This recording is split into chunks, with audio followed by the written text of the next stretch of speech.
कौन होगा बिहार का मुख्यमंत्री? सस्पेंस इस कदर हो जाएगा ये किसी ने नहीं सोचा था। वोटों की गिनती शुरू होने से पहले अब देखिए 122 से ठीक 121 पर आ गई। एनडीए बहुमत के आंकड़े से कम, आरजेडी 114 पर और अन्य जो हैं वो आप देख रहे हैं एआईएमएम के 5 हैं उसमें, तो ये सीधे जा सकते हैं आरजेडी के साथ, तो 119 पर पहुंच सकती है आरजेडी। सस्पेंस बहुत जबरदस्त है। और भोरे से जेडीयू केवल 320 वोट से आगे, सीपीआई नंबर 2 पर, बकरी से सीपीआई 777 वोट से आगे, बीजेपी सेकंड है, चकाई से निर्दलीय 581 वोट से आगे, आरजेडी नंबर 2 पर है, डेहरी से आरजेडी 81 वोट से आगे केवल, और बीजेपी नंबर 2 पर चल रही है डेहरी से। और इस लिहाज से आपको बता दें कि 21 सीटें कम से कम ऐसी हैं जहां से मार्जिन 500 वोटों का है केवल नंबर 1 नंबर 2 उम्मीदवार का। कस्बा से कांग्रेस का कैंडिडेट आगे चल रहा है लेकिन केवल 917 वोट से आगे लीड कर रहा है। परबत्ता से आरजेडी 610 वोट से लीड कर रही है, जेडीयू नंबर 2 पर है। रामगढ़ में आरजेडी 189 वोट से आगे है, बीएसपी कैंडिडेट नंबर 2 है। रानीगंज से आरजेडी लीड कर रही है 117 वोट से, समस्तीपुर से जेडीयू 358 वोट से, आरजेडी नंबर 2 पर। तो ये सारी सीटें कहीं भी जा सकती हैं, जब फाइनल वोटिंग हो जाएगी उसके बाद हमको पता चलेगा। सिंहेश्वर से आरजेडी 556 वोट से आगे है, त्रिवेणीगंज से जेडीयू 519 वोट से लीड कर रही है, समस्तीपुर से जेडीयू 358 वोट से आगे चल रही है। 121 पर एनडीए, 114 पर आरजेडी प्लस। आरजेडी ने अभी फाइट छोड़ी नहीं है। अभी मनोज झा ने थोड़ी देर पहले बाहर निकल के कहा तेजस्वी यादव के घर के बाहर आकर कि वो ही चुनाव जीतने जा रहे हैं, लेकिन प्रशासन को उन्होंने आगाह किया कि निष्पक्ष तरीके से प्रशासन अपना काम करे, तेजस्वी यादव को मुख्यमंत्री बनने से कोई नहीं रोक सकता। आंकड़े ये कह रहे हैं कि एनडीए अभी भी बहुमत के बिल्कुल करीब है, केवल 1 सीट पीछे है एनडीए। आरजेडी को सहयोगियों को साथ लाना पड़ेगा, उसमें असदुद्दीन ओवैसी की पार्टी के विधायक हो सकते हैं। आपको हम सीधे आप पटना लेकर चलते हैं। बीजेपी दफ्तर पर नीतीश चंद्र इस वक्त मौजूद है। नीतीश, दोपहर की बात है जब काफी वक्त से एनडीए की जो टैली है वो 130 पर टिकी हुई थी, तो एक अलग किस्म का उत्साह और जोश दिखाई दे रहा था, कॉन्फिडेंस था बीजेपी के अंदर, लेकिन वो कॉन्फिडेंस अब कुछ हिला या नहीं? कब आएंगे? चलिए नीतीश, आवाज आ रही है आपको? हाँ बिल्कुल। देखिए पटना में जी बोलिए, यहाँ बीजेपी दफ्तर का ये नजारा है, जश्न यहाँ पर जारी है और सुबह से जिस तरह से लगातार ऊपर नीचे चल रहा है, कभी पाला इधर तो कभी उधर, धड़कनें बढ़ी रही, लेकिन जश्न जो है वो जारी है। ये बीजेपी दफ्तर का नजारा देखिए, ढोल नगाड़े के साथ बीजेपी के कार्यकर्ता लगातार यहाँ पर जश्न मना रहे हैं। पूरी उम्मीद, पूरा भरोसा कि अब जीत होकर रहेगी। हालांकि मार्जिन बहुत कम है, लेकिन फिर भी भरोसा इस बात का कि हमें जीत मिलेगी। ये बताइए कि क्या लग रहा है इस बार? मार्जिन कम है, फिर जीत मिलेगी अभी? पहले की तरह बिहार में बहार बा, जनता के सरकार बा। बिहार में बहार बा, जनता के सरकार बा, एनडीए के सरकार बा, गर्दा बा। क्या लग रहा है कि अब आश्वस्त हैं कि जीत हो जाएगी या फिर ऊपर नीचे कुछ हो सकता है? बिल्कुल नहीं, बिहार की जनता पे पूरा भरोसा है। और एक बात और आपको मैं बता दूं, ये जो तेज रफ्तार कर रहे थे, जनता ने इनको दुर्घटना का शिकार कर दिया। और दूसरी बात ये बार बार पूछ रहे थे बिहार में का बा। आज मैं बताना चाहता हूं कि आरजेडी में का बा, आरजेडी में का बा। एगो बाप रांची जेल बा, मैया अंगूठा ठेल बा, बटवा नौमी फेल बा, आई पूरा कुनबा के जनता नरक में देले ठेल बा। जय श्री राम, जय जय श्री राम। ये उत्साह है बीजेपी के कार्यकर्ताओं का, और जिस तरह से यहाँ पर लगातार सुबह से मैं देख रहा हूँ कि ढोल नगाड़े बज रहे हैं, मिठाइयाँ खिलाई जा रही हैं। जेडीयू के कार्यकर्ता भी यहाँ पर आए थे झंडे बैनर के साथ, और उनका भी जोरदार स्वागत किया गया।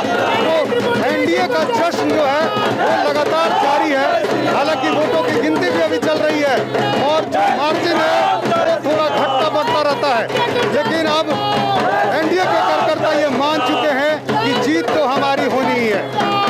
नीतीश, लेकिन ये बात अपनी जगह सही है। देखिए उत्साह उनका समझ में आता है, क्योंकि उनको जिस एग्जिट पोल ने बता दिया था कि वो नहीं लौट रहे हैं। आज उनका गठबंधन नंबर 1 गठबंधन बना हुआ है, लेकिन अभी हालत ये है आंकड़ों की, 4 सीट इधर की इधर हुई और खेल पूरी तरीके से बदल जाएगा, पलट जाएगा। आनंद प्रकाश पांडे के पास चलते हैं, वो दिल्ली बीजेपी हेड ऑफिस पर मौजूद हैं।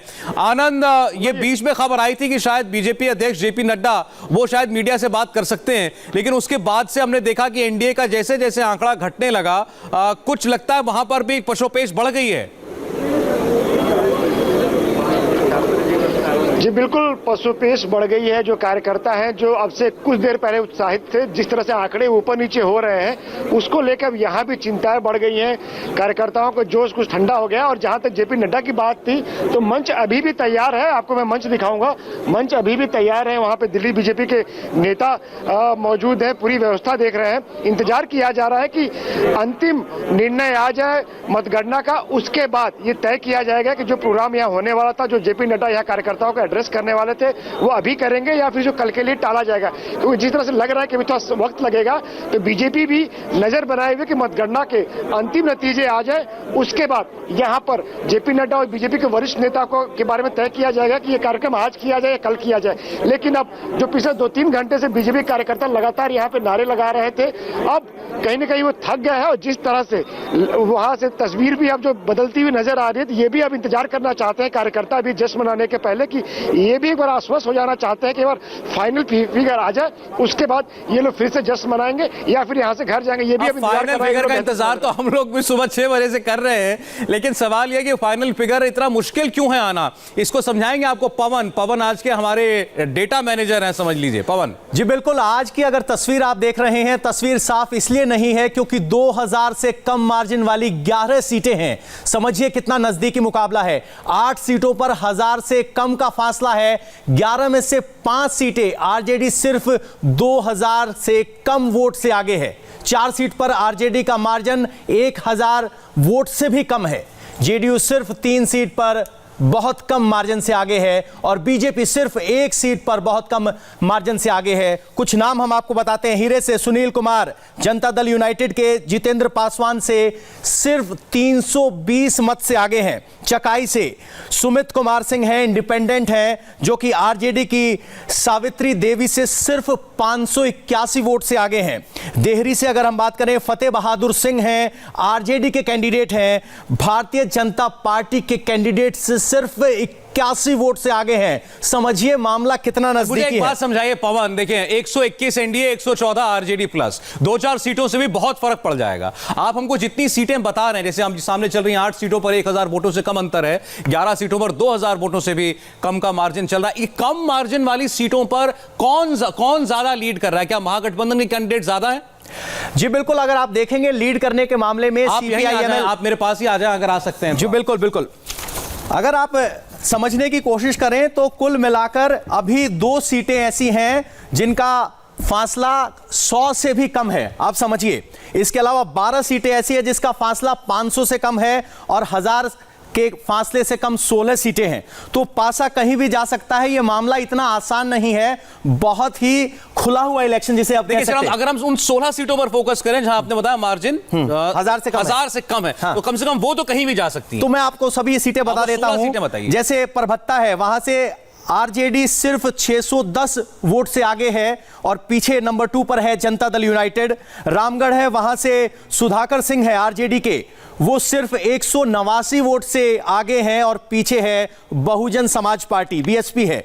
वहीं रानीगंज से अविनाश मंगलम है, आरजेडी के कैंडिडेट हैं, जो कि जेडीयू के कैंडिडेट अचमित ऋषिदेव से 117 वोट से आगे हैं। यानी जो आरजेडी का आपको 115-116 का फिगर दिख रहा है, उसमें 4 सीटें हमने एक और घट गया है। अब एनडीए 120, आरजेडी 116 पर आ गया। और ये सारी सीटें मुझे लग रहा है जो आप बता रहे हैं कम मार्जिन वाली, वही फ्लिप हो रही हैं बार बार। बिल्कुल, अब उल्टा पलटी जो होगी वो इसी में होगी। आप देखिए, जैसे समस्तीपुर है, वहां पर जनता दल यूनाइटेड का कैंडिडेट राष्ट्रीय जनता दल यूनाइटेड के कैंडिडेट से सिर्फ 358 वोट आगे है। अब सोचिए, जिस लोकसभा में 1.25 लाख वोट हो, वहां 300 वोट के मार्जिन का क्या मायना रह जाता है। सिंहेश्वर है, वहां से चंद्रस चौपाल हैं, राष्ट्रीय जनता दल के कैंडिडेट हैं, जो कि रमेश ऋषिदेव जनता दल यूनाइटेड से सिर्फ 550। मटिहानी से हम दिखा रहे थे सीपीआई 200 कुछ वोटों से आगे थी। कस्बा से कांग्रेस का कैंडिडेट 917 वोट से आगे, एलजेपी नंबर 2 पर यहां पर चल रही है। सिंहेश्वर से आरजेडी 556 वोट से लीड कर रही है।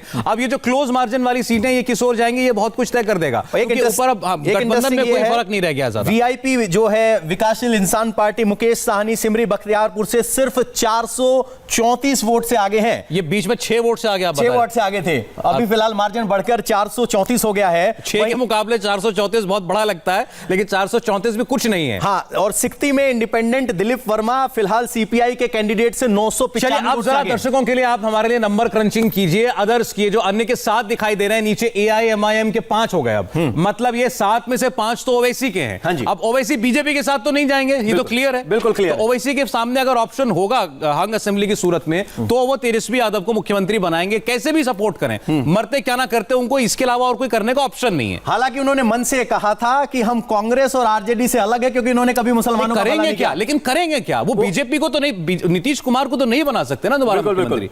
वैसे आपको एक बात नहीं भूलनी चाहिए, कांग्रेस ने अपने सभी कैंडिडेट के दरवाजे पर एक गाड़ी तैनात कर दी है कि जैसे ही सर्टिफिकेट मिले तुरंत पटना पहुंचे, ताकि यह स्थिति ना हो कि कांग्रेस के बीच से ही कोई उड़ा ले जाए। देखिए, इस बात की बहुत चर्चा हो रही है कि तेजस्वी यादव ने जो दरियादिली दिखाई कांग्रेस पार्टी के ऊपर, उसी का खामियाजा वो भुगत रहे हैं। 121 115 का जो ये सिलसिला चल रहा है बहुत देर से, 70 सीटें कांग्रेस पार्टी को उन्होंने दी हैं, और ये माना जा रहा है कि जो पिछली बार की 40 के करीब सीटों पर वो लड़ी थी, शायद उतना बहुत था कांग्रेस पार्टी के लिए। अगर आप आज सोचें, कांग्रेस 70 की जगह 50 पर लड़ी होती और वो 20 सीटें एक्स्ट्रा आरजेडी ने लड़ी होती, उसमें अगर उनका स्ट्राइक रेट 50% का भी होता, 20 में से 10 सीट भी और अगर आरजेडी जीती होती, तो एक क्लियर चुनाव था आरजेडी के लिए तेजस्वी यादव। बिल्कुल बिल्कुल, यहां पर कांग्रेस कम से कम 70 सीटों के साथ बैगेज लग रही है। अगर वो 30 या 40 पे लड़ते और उसमें से 20 जीतते तो शायद उतना बैगेज नजर नहीं आता, लेकिन कांग्रेस यहां पर बैगेज नजर आ रही है, क्योंकि 70 सीटें, आप देखिए 200 से ज्यादा सीटें हैं, 70 सीटें अगर मिले उसके बावजूद 20 सीटें, और आरजेडी ने डिलीवर किया, गठबंधन में आरजेडी ने डिलीवर किया, सीपीआई माले ने डिलीवर कर दिया, सीपीआई ने डिलीवर कर दिया, उन सबका स्ट्राइक रेट बहुत अच्छा है। सीपीआई एमएल 12 सीटें किसी ने सोची नहीं थी, 12 सीटों पर सीपीआई एमएल आगे चल रहे थे। एएमआईएम देखिए वोट परसेंटेज में 1.5% के आसपास वोट है, लेकिन सीमांचल के इलाकों में जहां वोट लिया है 5 सीटें ली हैं। आप समझिए कि वोट लेना और सीट लेना, स्ट्राइक रेट तो एएमआईएम का सबसे अच्छा हुआ है, बहुत अच्छा, बहुत बेहतर दिखाई दे रहा है। और एआईएमआईएम ने भी बहुत डेंट किया है महागठबंधन को, इसकी उम्मीद नहीं रही होगी।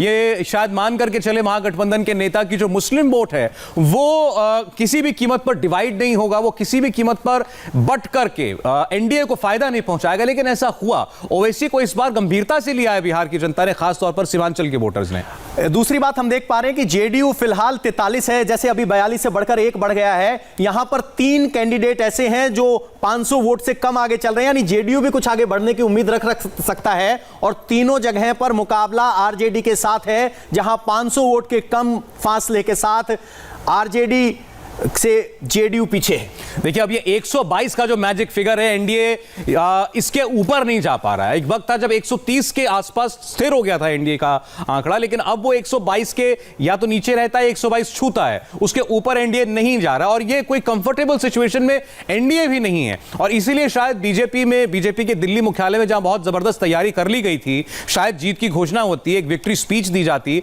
अब वो टाल दी गई है। फिलहाल वहां तैयारियां तो हो रही हैं, लेकिन अब इंतजार हो रहा है कि ये लीड थोड़ी और कंफर्टेबल हो जाए, और जब तक ऐसा नहीं होता कोई भी नेता अपने आप को एम्बैरेसिंग सिचुएशन में डालना नहीं चाहेगा। और इतना कांटे का मुकाबला भी कब तक चलेगा ये नहीं कह सकते। चुनाव आयोग तो कह चुका है कि देर रात तक के लिए तैयार रही है। बिल्कुल देर रात तक के तैयार रही है। अब देखिए, अब आगे चलने का सिलसिला देखिए। आरजेडी 500 से कम ज्यादा में कम अंतर के साथ 3 सीट पे आगे है, कांग्रेस 1000 से कम अंतर में 1 सीट पे आगे है, और जेडीयू 2 सीट पर 500 से ज्यादा कम अंतर में आगे है। यानी 3 और 2 5 6 7 सीटें तो यहां हम उंगलियों पे ऐसा गिन सकते हैं जो कभी भी किसी भी क्षण पलट सकती हैं, खासकर जब ईवीएम में की संख्या बढ़ाई गई कोरोना काल की वजह से, जब राउंड 32 होने लगे, जैसे 20। अब ये बजपट्टी की सीट है, आरजेडी 130 वोट से आगे, छपरा से आरजेडी 676 वोट से आगे चल रही, बीजेपी नंबर 2। अमनौर से बीजेपी जो है 1621 वोट से, तो फिर भी कुछ डिसेंट मार्जिन लगता है। आरा से आप देखें सीपीएम 819 वोट से सीपीएम कैंडिडेट आगे चल रहा है। कल्याणपुर से आरजेडी का उम्मीदवार 1791 वोट से, देखिए 1000 1200 1500 वोट से जीत हार होना समझ में आता है, लेकिन 200 400 250 कहीं कहीं तो 100 से कम वोटों का 100 से कम 2 सीटें ऐसी है जहां पर मार्जिन है। सबसे बड़ी बात यह है कि हम सब एलजेपी की बात कर रहे थे, एलजेपी के वोट हैं 5.6%, यानी लगभग 4 करोड़ 10 लाख मतदाताओं में 22 लाख मतदाता एलजेपी के हैं, यानी एलजेपी ने सबका खेल बिगाड़ा है। 6 पर 7% वोट और 22 लाख वोट, लगभग 5.5% वोट, 5.5% वोट और 22 लाख वोट। सोचिए जहां 500 से नीचे अंतर पे हार जीत होनी है वहां 22 और लाख सीट वोट एक भी नहीं, सीट एक भी नहीं। इसका मतलब सिर्फ नेगेटिव चुनाव लड़ा चिराग पासवान ने। चिराग पासवान 2025 के लिए चुनाव लड़ रहे हैं। अगर आप ये सोच रहे हैं कि वो 2020 के लिए लड़ रहे हैं तो गलत सोच रहे हैं। अभी आपकी लिस्ट में कहीं कोई ऐसी सीट है जहां पर क्लोज मार्जिन से एलजेपी यानी चिराग पासवान को उम्मीदवार ट्रेल कर रहा हो, नंबर 2 पर हो? अभी मैं कैंडिडेट लिस्ट देख रहा था, एक सीट है जहां पर चिराग पासवान का कैंडिडेट नंबर 2 पर है, 1600 का मार्जिन है। वो सीट का नाम अभी जुबान पर नहीं यानी है। चिराग पासवान के लिए बेस्ट के सिनारियो एक सीट है इस वक्त। हाँ, एक सीट, अब एक ही सीट पर क्लोज फाइट में। लेकिन जानकारों से हमारी बात हुई, बिहार में चिराग पासवान 2025 के लिए इसलिए लड़ रहे हैं, उनकी थ्योरी ये है कि लालू नीतीश जो दिग्गज है उनके लिए लास्ट चुनाव है। पवन, लेकिन अभी शाम तक जो 5 उनके दिखाई दे रहे थे, अगर 5 अपने विधायक जिता ले जाते चिराग पासवान, वो तो सोने में तोले जाते। सोने में तोले जाते, लेकिन वो अपने पिता से 2 कदम आगे बढ़ना चाहते हैं। वो किंग मेकर नहीं होना चाहते, वो किंग की लड़ाई में आना चाहते हैं। वो चाहते हैं कि जो 25 में चुनाव होंगे तो कम से कम उनकी एक भूमिका हो जेडीयू के अलावा। अब उनका गेम प्लान जो भी हो, देखिए हिल्सा में आरजेडी 550 वोट से आगे, जेडीयू दूसरे नंबर पर चल रही है। हिल्सा कॉन्स्टिट्यूएंसी में केवल 550 वोटों का मार्जिन है। अभी मनोज झा को आप सुन रहे थे, उन्होंने कहा कि प्रशासन जो है जानबूझकर काउंटिंग की रफ्तार को उसने धीमा कर दिया है, और उन्होंने कहा कि निष्पक्ष होकर प्रशासन काम करे। सब कुछ खैर इलेक्शन कमीशन की तत्वाधान में होता है, उनकी निगरानी में होता है, इसलिए इस किस्म के आरोपों का कम से कम भारत में चुनावों में अब ये बात करना बिल्कुल फिजूल है। जो भी नतीजे आएंगे स्पष्ट तरीके से आएंगे, पारदर्शी तरीके से आएंगे, और इलेक्शन कमीशन ने खुद कहा है कि इसमें देर लग सकती है, देर रात तक काउंटिंग चलेगी। पवन जो आपको डेटा दे रहे हैं, लगभग 2 दर्जन सीटें ऐसी हैं जहां 1000 से कम का मार्जिन है, और वो सीटें नतीजों में आते आते काफी वक्त लगेगा, ये बात साफ है। पवन से हमारी बात होती रहेगी। एक छोटे आपको बता दें कि 122 ये फिगर अगर एनडीए छुए रहती है तो फिर 1, 2, 3 कुछ जो है 2 की शायद अन्य में से भरपाई और हो सकती है, तो एक मेजॉरिटी पर, कंफर्टेबल मेजॉरिटी पर आ सकता है एनडीए। लेकिन यहां से 1-2 सीट नीचे जाना भी एनडीए के लिए मुसीबत का सबब हो सकता है। आगे हम बातचीत जारी रखेंगे।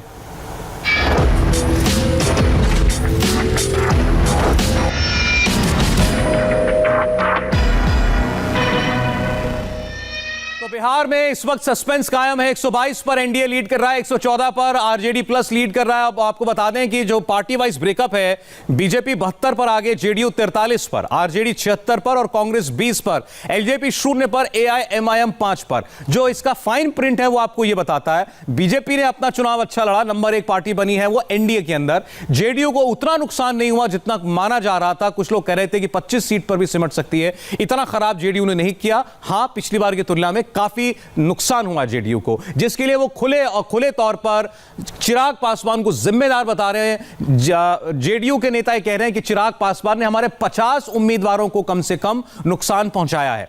आरजेडी इस बार पिछली बार की तुलना में कम सीटों पर आगे है, लेकिन इस बार भी नंबर 1 पार्टी है, 2015 की तरह ही 76 सीटों पर नंबर 1 चल रही। लेकिन कांग्रेस पार्टी का जो स्ट्राइक रेट है वो इस वक्त गठबंधन को नीचे खींच रहा है। 70 सीटें मिली इस बार चुनाव लड़ने के लिए कांग्रेस पार्टी को, और 70 में से केवल 20 पर इस वक्त आगे चल रही है। पिछली बार 40 कुछ सीटों पर लड़ी थी और 27 सीटें कांग्रेस पार्टी ने जीती थी। आप समझिए उस वक्त उनका स्ट्राइक रेट 50% से ज्यादा का था, और इस बार आप देख सकते हैं 70 में से केवल 20 सीटों पर कांग्रेस पार्टी लीड कर रही है। अगर आज तेजस्वी यादव सोच रहे होंगे कि अगर कांग्रेस पार्टी के को इतनी सीटें न देकर 20-25 सीटें कम कांग्रेस लड़ती और वो सीटें खुद वो लड़ते, तेजस्वी यादव की पार्टी लड़ती, तो आज इतनी क्लोज मार्जिन की ये लड़ाई बिहार में हम ना देख रहे होते, और आरजेडी शायद कंफर्टेबली मेजॉरिटी के आसपास पहुंचती है, मेजॉरिटी क्रॉस कर रही होती। लेकिन अभी फिलहाल ऐसा नहीं दिखाई दे रहा। इसमें कांग्रेस की बहुत बड़ी भूमिका रही है। एलजेपी ने बहुत नुकसान किया, सिर्फ जेडीयू को नहीं, बीजेपी को भी। हां, मुख्य तौर पर जेडीयू को नुकसान पहुंचाया है। चिराग पासवान, जैसा पवन अभी कह रहे थे, 2020 का नहीं 2025 का सोच रहे थे, लेकिन इस बार उन्होंने अपने बरसों पुराने गठबंधन के साथी को वाकई चोट पहुंचाई है, और वो चोट इतनी बड़ी भी हो सकती है कि चुनाव एनडीए के हाथ से निकल जाए, क्योंकि 120 अभी दिखाई दे रहा है, 122, लेकिन वक्त आने पर आने वाले कुछ 1-2 घंटों के अंदर कुछ भी हो सकता है, ये चुनाव कहीं भी जा सकता है। ऐसे में एलजेपी की भूमिका बहुत ज्यादा स्क्रूटिनाइज की जाएगी, देखा जाएगा एलजेपी ने किस किस सीट पर कितना नुकसान किया। बहुत सी ऐसी सीटें होने जा रही हैं जहां पर हार जीत के मार्जिन से ज्यादा वोट मिले होंगे चिराग पासवान के कैंडिडेट को, और चिराग पासवान ने बहुत क्लेवरली, बहुत ज्यादा होशियारी के साथ ऐसे उम्मीदवार उतारे जिनका अपना कोई वोटर बेस था, जो स्थानीय स्तर पर लोकप्रिय थे, पॉपुलर थे, जिनका जनाधार था, वो जेडीयू के करीबी थे या वो बीजेपी के धुरंधर नेता थे जिनको टिकट नहीं मिला। ऐसे तमाम बागियों को चिराग पासवान ने अपने टिकट पर लड़वाया और उन्होंने सीधा नुकसान एनडीए के कैंडिडेट्स को पहुंचाया। अगर चिराग पासवान अपने 2, 4, 5 उम्मीदवारों को जिताने में कामयाब हो जाते तो कम से कम वो सरकार बनाने के लिए काम आ सकते थे एनडीए के, लेकिन चिराग पासवान की इस पार्टी ने, एलजेपी ने, केवल नुकसान पहुंचाया और एनडीए के खाते में जोड़ने लायक वो एक भी सीट पर लीड करते हुए फिलहाल नहीं दिखाई दे रहे हैं। और एक और विजेता इस चुनाव के, असदुद्दीन ओवैसी, जिन्हें सबने राइट ऑफ किया और कहा कि बिहार का मुसलमान किसी भी सूरत में अपना वोट बंटने नहीं देगा, उन्होंने असदुद्दीन ओवैसी पर भरोसा दिखाया। 5 सीटों पर एआईएमआईएम फिलहाल लीड करती हुई दिखाई दे रही है। बिहार में एनडीए 122 की मैजिक फिगर के करीब है।